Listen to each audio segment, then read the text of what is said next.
It's a sort of spell is cast over people to make movies.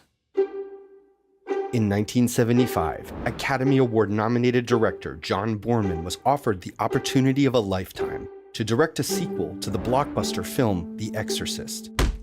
Boorman's follow-up was enormously ambitious and had the biggest budget in Warner Brothers history. And on June 17, 1977, Exorcist II: The Heretic opened to sold-out theaters across the country. It was one of the biggest disasters in Hollywood history. David Lean said to me once, he said, "John, you know, we all make failures. Try not to make a famous one." And this became one of the most famous failures of all time.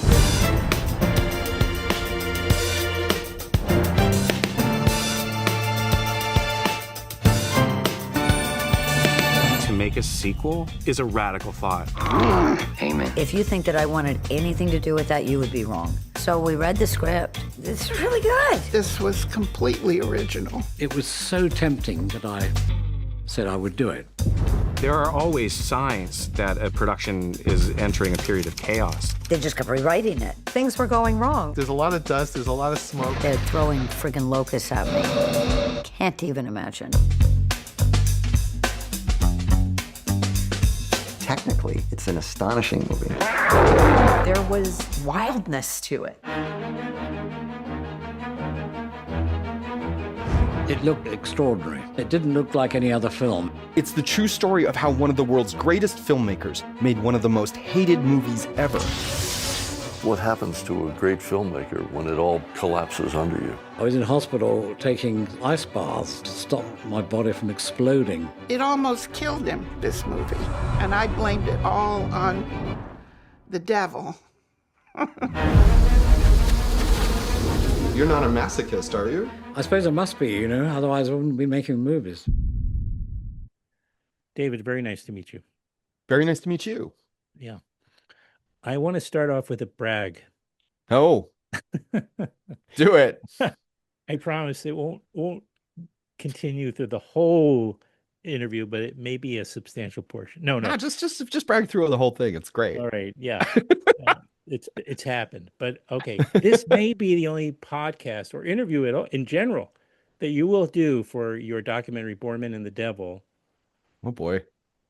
What could that be? Which, by the way, to those listening or watching, premieres at the Quad Cinema in New York City on August 28th and then goes wide in all over the country on the 4th of September. So I'm going to put that right from the top. But I may be the only interviewer who has had both John Boorman and William Friedkin on his podcast. Oh, that's fantastic. I honestly, John Boorman, I might believe. William Friedkin did a lot of podcasts before he passed. But yeah, they're exceptional people and they were exceptional artists. Boorman still is. Friedkin, of course, passed like 2 years ago. Yeah. Yeah, that was just I was very fortunate for that. That was one, I guess, for Killer Joe or something. Yeah, Killer Joe, and that movie was so good.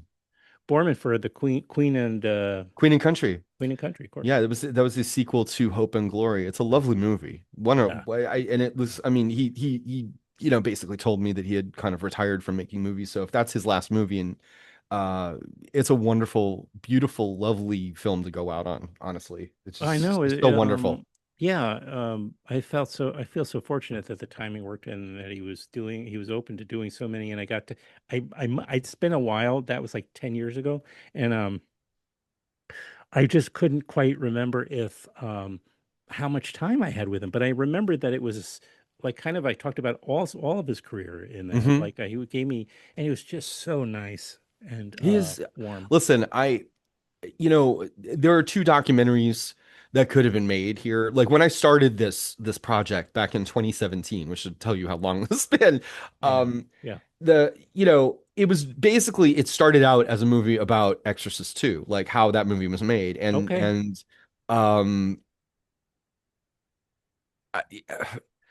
I figured there were two versions of the film. One was with Boorman and one was not with Boorman. And when he said yes to the interview, I was thrilled.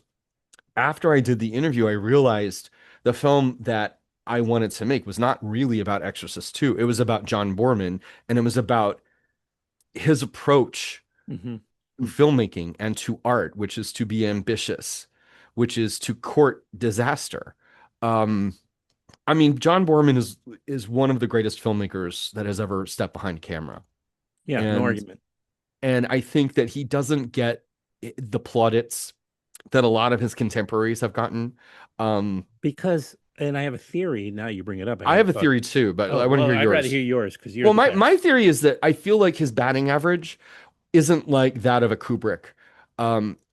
I think that he risks so much. So there are a few films that he made. I don't think he's ever made any really bad films, but I feel there are certainly films that he's made that don't do well with an audience and don't connect. And The Heretic is probably one of them. Although Right. I actually think The Heretic, taken on its own merits, is it is one of the most fascinating movies I've ever seen. Not just because of what's in the movie, but because of how it was made, the level, the budget level, and industry, imprimatur with which it was made. The level of ambition on that film is astounding, and to do a movie that requires so much of the audience. I mean, it's surreal, it's experimental. There are things in the movie that are kind of weird and never really explained.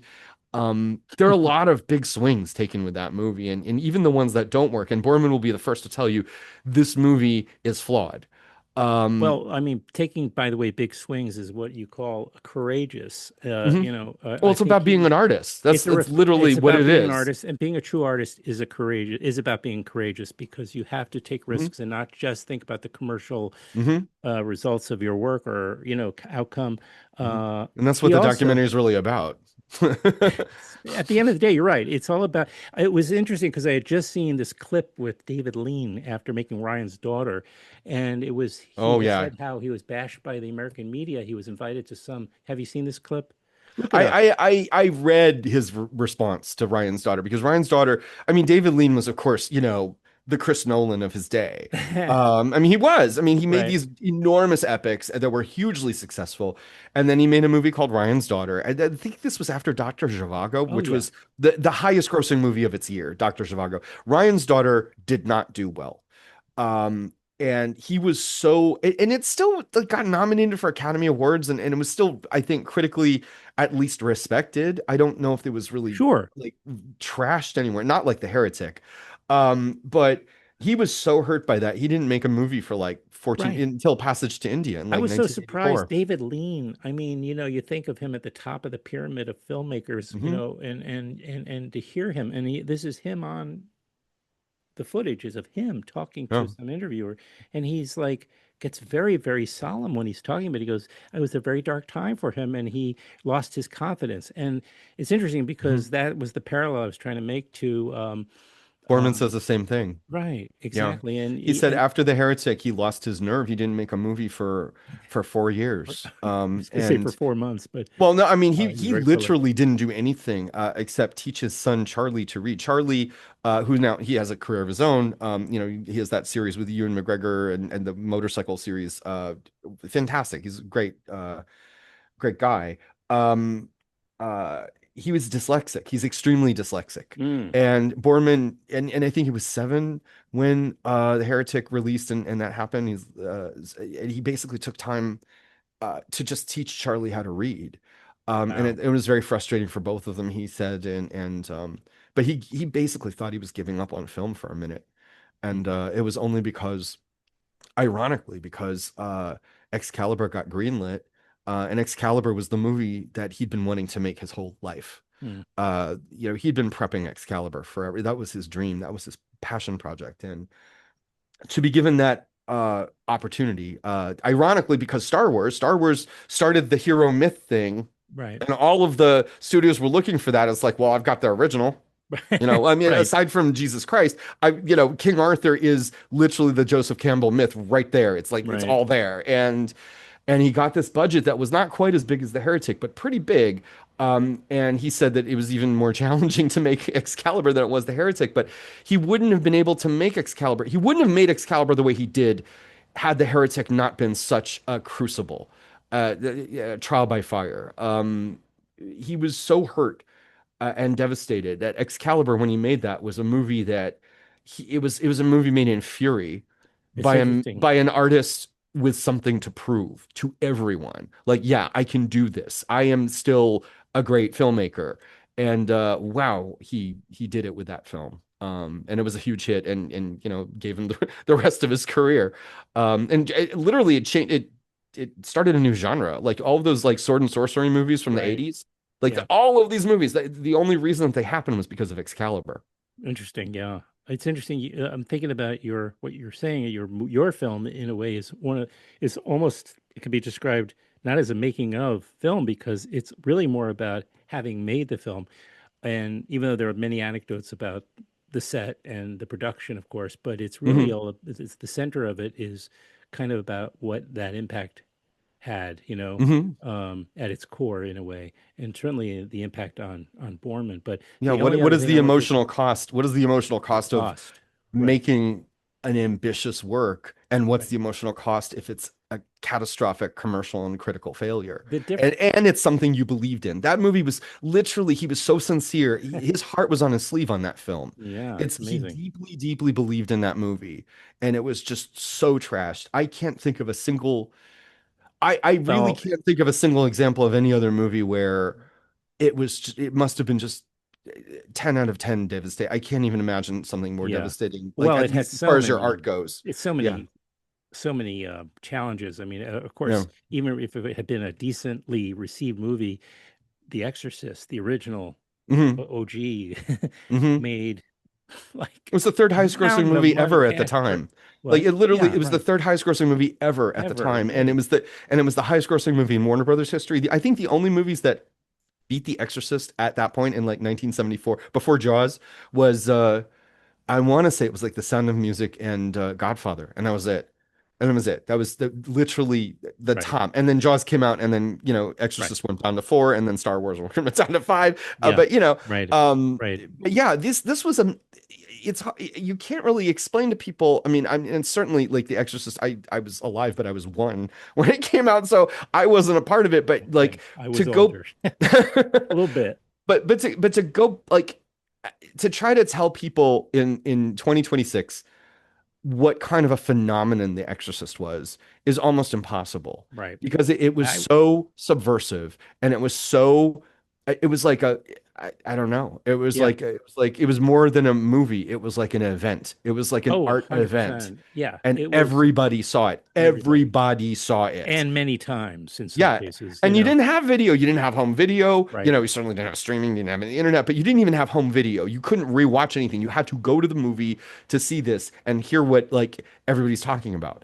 And so the anticipation for Exorcist II Right. was so So enormous. insane. Right.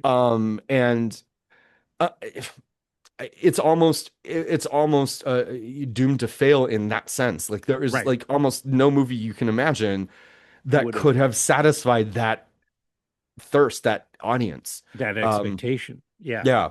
We're absolutely right. You know, David here has made a documentary, essentially about making this kind of failed film, and Mhm. it's about John Boorman, but it's Failed but interesting it's and a and not and worthy. 100%. I love the idea. I love what you did. You could. It's so easy to have picked one of his big successes, and he had Yeah.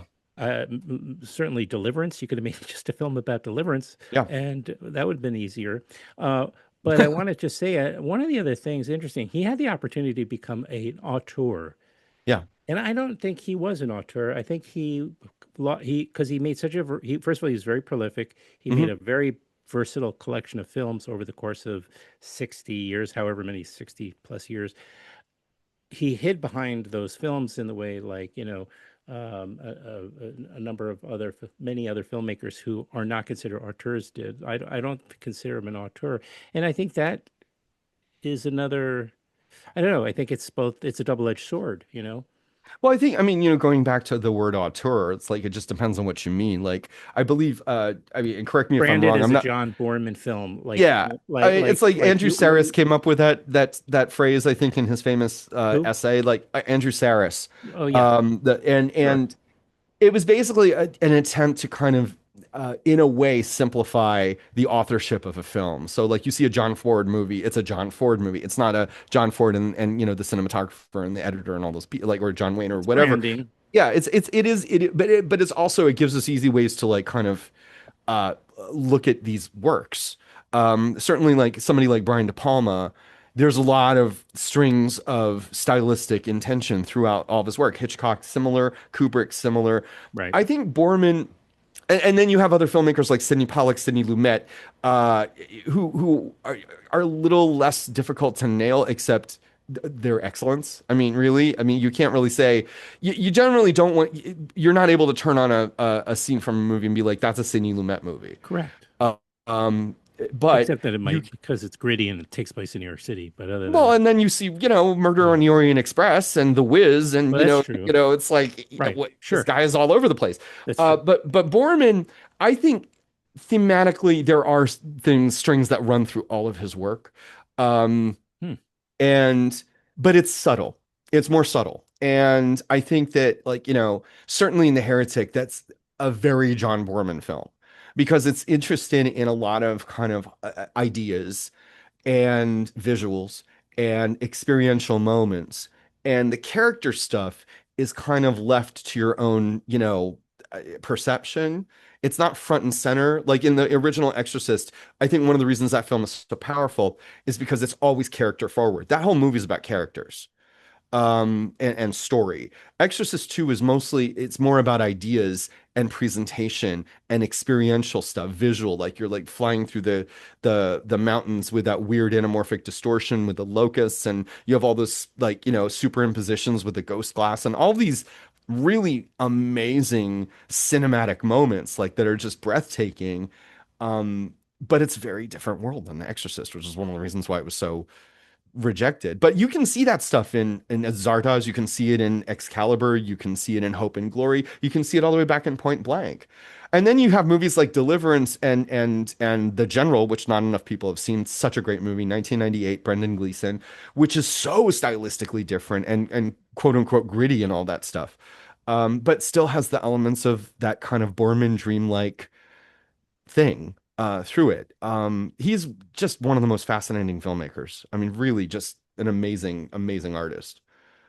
Um, can you just people think people are going to want to hear the origin of this and how you Oh yeah. created, how you got access to Borman and permission to make a film that he probably most of his life didn't want to draw more attention to. He didn't. He didn't really speak much about Exorcist II, The Heretic in the 40 something years uh since it had come out when I talked to him. And I think I got in touch with him through an author who did a book on him, an academic book, like The Cinema of John Boorman. This guy named Brian Hoyle. And I said, like, could you forward this email on? And he did. And John wrote me back and we had an email exchange. And it was a bit of a courtship because I'm asking one of the greatest filmmakers ever to talk about the one movie that nearly killed him, that nearly destroyed his career, that made him, like, doubt whether or not he could ever make films again. And that's a lot. And I kind of had to convince him, because this is an infamous film. This film is like one of those films. Like, there are a lot of films of the 70s and 80s that have had a reassessment. You look at, like, John Carpenter's The Thing, which was trashed by everybody when it was released, and a total commercial disaster. And now it's considered one of the best horror movies ever made. There's nothing like that for Exorcist II, and I think there are reasons for that. It's I think a more deeply flawed film, but I'm asking this artist, like, to talk about the one film that if he regretted any movie that he made, it would be this one. And two things I think turned the tide. I think I convinced him that I wasn't out to mock him or anything. But I said that ironic. I mean, I certainly don't want to mock him or the film. I think that Obviously. the I think that the motivations for making it were, and the heart that went into it is apparent to me, even if it doesn't really connect with a wider audience. But I don't know. Wait, I lost the train. What was I saying? I'm sorry. What was I Oh, saying? about mocking him. You didn't want to Oh mock. yeah, I'm sorry. How we Yeah. got it. I'm sorry about that. Not at all. Told this story so many times. Um, Wait a minute. uh, What? This isn't I the know, first I know. I've time? been on the festival circuit for a year, Yeah, so you, it's like by the it's a way, lot. let's mention, since you brought that up, that you had your world premiere, festival premiere at the 82nd Venice International Film Yeah, that Festival was a last year. dream. Oh my God. To work on this movie for years and just have it in your home. Like, this is a tiny little movie. This movie didn't cost very much. Really, we did it all for love, Yeah, really. yeah, And yeah. for it to get into the Venice Film Festival, that's a dream come true. And then Well, to get it into just all of comes. these other festivals and these reviews that we're getting, it's like, I mean, I had to come to the point because it was so much time and so much work. I was like, listen, if this just doesn't get out there or gets out there to, like, I don't know, just for free somewhere or whatever, I just have to be okay with it because it's the movie I really, really wanted to see. Okay, but let's And make sure people go out to the oh, movie please, theaters, yes. Oh my because God. It's it's thrilling going to to be all think, over this fall yeah. or end of the summer.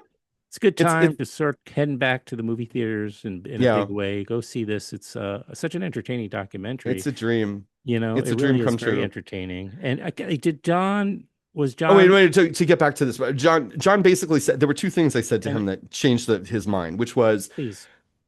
one was his decision to shoot things on sound stages in Burbank rather than location. I said that reminded me of Black Narcissus, the Powell and Pressburger movie, which was long, long ago, and that's a movie about nuns in India. It's a classic. It's a great film, Yes. but you hear that it was shot on sound stages. You're like, what? And they're so clever. There are matte paintings, there are big Right. backgrounds, and it's like, Hmm. and they're all tricks, but it leads to this kind of dreamlike quality. And Boorman said, yeah, actually, that was one of the inspirations for that. So that got me in. And then the other thing I said was, I look at your work from before The Heretic and after The Heretic, and I feel like there's different, it's a different vibe, a different approach from you as a filmmaker Huh. after The Heretic. And he agreed. I said, I Right. don't So you think. got him. I, You thought I that you mean, got him. You got his. yeah, I mean, I got him. I mean, You and it's understood him. like the failure wasn't the point. The point was the doing it. The point was Right. the ambition of The doing it. risk. And Yeah. he survived, and he made Excalibur, and then after that he made Emerald Forest, and after that he made Hope and Glory, and he was nominated for another Oscar. So it's When like was when did Hell in the Pacific come out? That's Hell in the one of my Pacific favorites. came out in 68, I think, Okay, 69, before then. something like All that. right, Yeah, it 'cause was that's Point another Blank. favorite of mine. I just, Oh, it's a good movie. Yeah, it was I Point mean, Blank, it's Hell in the another one. Pacific, Leo the Last. It's under the radar again. I won't, but it's just because again, there's People a have lot. seen that. Yeah, people like that. I mean, they used to play on television a lot. Like one of my in the movie, like my friend the critic Bill Abiri said, like, it's a dad classic. I think that's so funny, but it's true. It's like, it's about two guys on crashed on a Pacific island. One's a Japanese guy and one's an American guy in the middle of World War II, but they have to work together to survive and Yeah, form this. but it's a And burgeoning love story at the same time. it is. It is. It is. It's a God. It's a good movie. It's That's a a good great movie. movie. Yeah. And in addition, who you mentioned the critic who's in the film. Bilge Ibiri. In addition, you have Joe Dante, and I was gonna, if we hit it off, I was gonna actually. I've been trying for years. I've come close to get Joe on this podcast. He'd be a perfect guest, but so I'll let you handle that for me. Thanks very kindly. Joe's the best. He's wonderful. I could tell he's just 100% there, and I'm very, very lucky present. that he said yes. I mean, it's like, You are, because I mean, he's doing. I mean, you look at his Well, you social had- feeds. He's doing everything. He's I like, he's so busy. I don't Yeah. know how he does it. I'm like, but I'm thrilled that he took the time, and because he was one of the few filmmakers who defended The Exorcist II, The Heretic, Oh publicly. yeah, and he's still defending it. Yeah. In the film, Linda Blair is in this. Louise Fletcher, so you have some of the original OGs, and then Karen Kusama is in it. You have quite a great group of folks. Yeah. Yeah, I'm really lucky. We're just really fortunate that these people gave their time, but not only gave their time, gave their kind of like perceptions and expertise and emotion. Because Mhm. I mean, you see the end of the documentary, and I feel like it's quite moving because Surprisingly, yeah. it's not just about Boorman or this film. It's about, what does it take to make art? When you're an artist, what is the point to your work? Yeah. Like, it has to be about the doing. It has to be about taking risks and pushing limits, and that's what he did Also- with Exorcist II.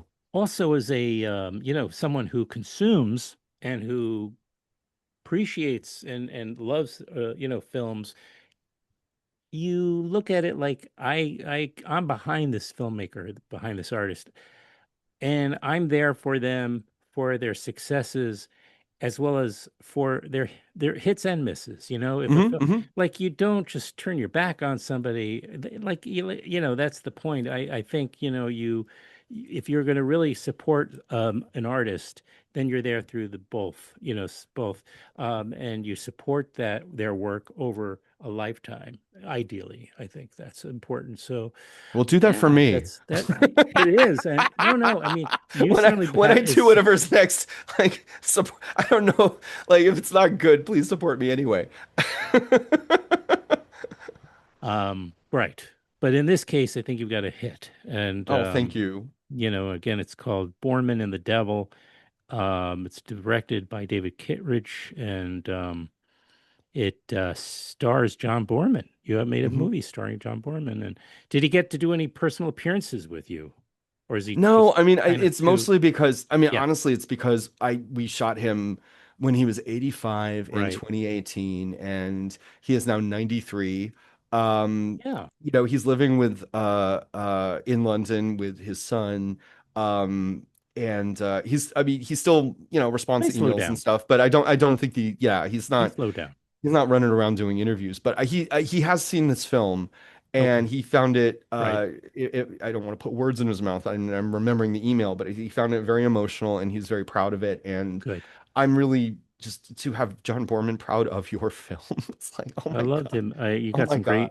great, David, you got It's some really everything. nice moments there with him seeing the old kind of, just mischievous John Boorman perking up here and there. He's my favorite kind of But if you artist, did honestly. maybe you've already had a screening in London, but if you were to screen it in London, isn't it possible that he might appear even at I 90? don't know. Honestly, I hope I would love that. I know. I actually don't know. That's the honest truth. Okay. It would be nice. Yeah. I'm rooting for you overall, wherever your screenings are. Thank you. When I Thank saw you. that this was, a friend actually pointed this out, that this is coming. Where is it showing? Yeah, I guess he just maybe saw, or was reached out by the publicist, and let me know. And I'm like, oh my God! Within an hour, I think I had this all sewed up with you. But I have a lot of the episodes of this podcast are about film, and about Right. the making of, and about the process and stuff. So this was a perfect opportunity, I thought. So thank Thank you you. And for, I so appreciate you talking to me. I same appreciate you here, getting the word out. same here, same here. And an opportunity for your, audiences to revisit the works of John Boorman too, Hmm. which Absolutely. is Yeah. just Watch a John Boorman movie. the gift that never stops giving. No, no. And that Excalibur, the Arrow Video 4K of Excalibur is insane. And I'm not saying that just because I have a commentary track on it. It's like the transfer is insane. It's so Oh, I thank can't you even, for it's just one of the most gorgeous discs I own. I'm so proud of it. I had you. nothing to do with it. I did the commentary track, Yeah, or one of the commentary tracks, but it's like I'm so proud of them. It's just gorgeous. I didn't even know movies could look like that. amazing. Yeah. I was just trying to remember the name of one of the ones I did with Dolly Parton and James Woods. Straight talk. Straight Talk. Yeah. You're I'm sorry. insane. See, I this did is the the audio insanity. commentary. I was like, Yeah. that's a Hollywood picture from like Well, it's been an 1993. It's insane. like, It's been a day and a half here, where I am. It's the floods, and I'm on the radio all day, and it's been a very tiring day. But I did the audio commentary for no Straight Talk. way. Oh my Yeah, God, that's fun. with the I haven't girls. seen that movie in a while. I don't know who directed it. Oh shoot. One of the It's Disney guys from that era. no. Actually, it's he actually teaches in at USC. He's a Oh, professor of okay. film down there, and I'm gonna have to edit this part out because That's I'm okay. embarrassed. And his I son can is find it. now a filmmaker too. The guy who directed that movie, but he's God damn it. Oh well, it's not gonna come to me in time. But Straight Talk, yeah. There's a bunch. There's a bunch. Yeah, I did not expect to be talking about Straight Talk, but yeah, That's another. There's another documentary for you. August 8th at the Quad in August 28th. I'm sorry, August 28th. I'll say it again. August 28th. Boorman and the Devil will be premiering, having a theatrical premiere at the Quad Cinema in the Village in New York City. Just starting off there and then going wide in September. It'll be in LA. The 1 week later, yeah. A bunch of other cities around the country. I'm sure. Cannot even believe it. I'm so thrilled that it's getting out there. I just cannot even express. Enjoy it. I'm gonna get it. I'm gonna get verklempt. Enjoy the experience. And then we'll do this again. I hope we can just be great to get you back on. I hope so. Have a great day. Thanks, Adam. Okay, you too. Thank you guys. Stopping recording. I will send you. You can...